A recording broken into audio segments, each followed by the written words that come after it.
C'est la colère chez les restaurateurs. On se souvient, il y a quelque temps, la baisse de la TVA leur avait permis de faire des efforts, d'embaucher, d'améliorer le service.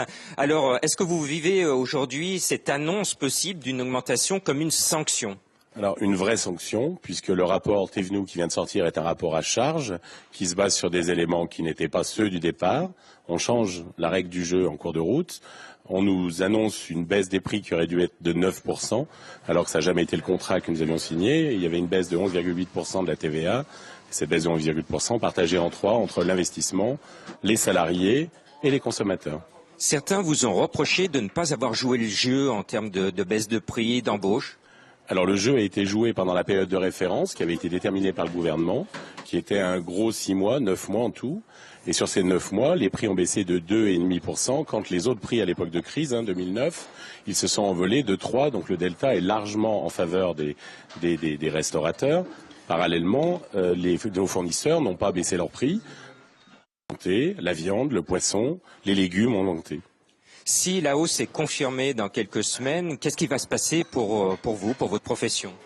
Deux mesures directes. Il va y avoir une augmentation de nos tarifs, puisque nos tarifs sont hors taxe, et donc la TVA viendra se rajouter, se remplacer à celle qui existe actuellement, qui est de 7%.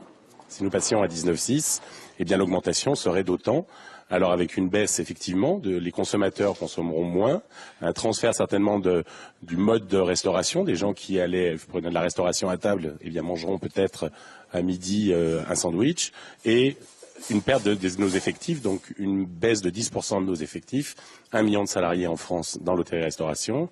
On peut perdre jusqu'à 100 000 emplois du fait de l'augmentation de la TVA. Je suppose que vous négociez actuellement avec le gouvernement. Alors qu'est-ce que vous mettez sur la table comme argument ? Toutes les semaines, nous sommes à Bercy pour négocier.